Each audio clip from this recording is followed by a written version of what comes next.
ఇవైతే నేను అష్టోత్తరంకు చదువుకునేటివి. పచ్చగాజులు, ఎర్రగాజులు, గోమెదికాలు, కాయిన్స్, రూపాయి కాయిన్స్తో కూడా నేను అష్టోత్తరం చేస్తాను అప్పుడప్పుడు.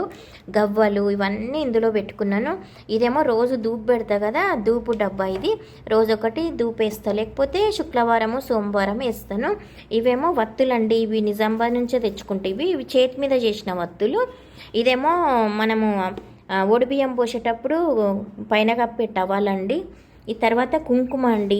కుంకుమ నేను నిజామాబాద్ నుంచి తెచ్చుకుంటాను, ఇందాక చూపించిన కదా. ఆ కుంకుమ ఇట్లా డబ్బాలో పోసి పెట్టుకుంటాను. ఇది నేను రోజు ఈ బుట్ట బయటనే పెట్టుకుంటానండి, పైన టేబుల్ మీద.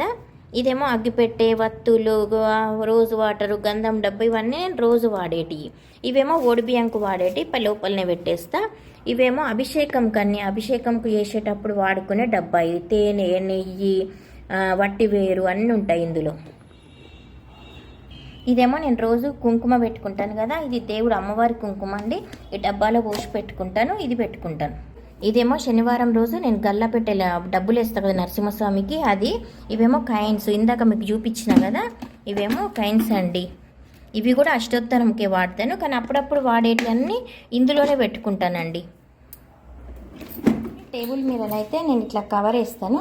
ఇది మనము తుడుచుకోవచ్చు, వాటర్ పడ్డా కూడా పాడు కాదు. ఇంకా అన్నీ సర్దేసిన ధూప్ డబ్బా, అభిషేకం డబ్బా, అష్టోత్తరం డబ్బా, కుంకుమ, వత్తులు, గల్లపెట్టె, ఇంకా టవాలు అన్నీ పెట్టేసుకున్నాను.